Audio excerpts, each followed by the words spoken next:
ரொம்ப முக்கியமான 1 hour. இந்த ஃபர்ஸ்ட் 1 hour தான் முக்கியம். அதெல்லாம் அடிச்சு பிரிச்சு மேய போறோம். அதுக்கப்புறம் எல்லாத்தையும் ஒண்ணு கம்போஸ் பண்ண போறோம். ஓகே, இந்த ஃபர்ஸ்ட் 1 hour பாத்துங்க, சரண் ஓடி போயிடும்.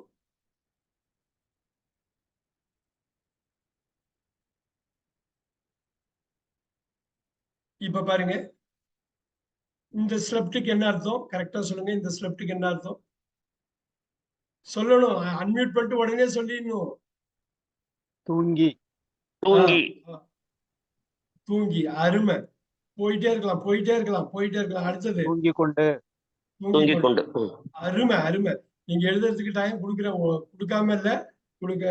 தூங்குகிறான், தூங்குகிறாள். அவ்வளவுதான். ஒண்ணு மட்டும் போடலாம். இங்க பாருங்க, இங்க 3 இருக்கு, இங்க 5 இருக்கு, இங்க 8 இருக்கு. நல்லா பாருங்க, இங்க 3 மீனிங் இருக்கு, இங்க 5 மீனிங் இருக்கு, இங்க 8 இருக்கு. இருந்தாலும் ஒண்ணு தான் போடுறோம். ஆனா இதுக்கு 2க்கும் ஒண்ணு தான் இருக்கு. தூங்கி, தூங்க, அப்படியே தொங்கல் நினைக்கும். எல்லாமே வந்து முற்று பெறாத வினை. இதான் முக்கியமான ஒரு பாயிண்ட். சோ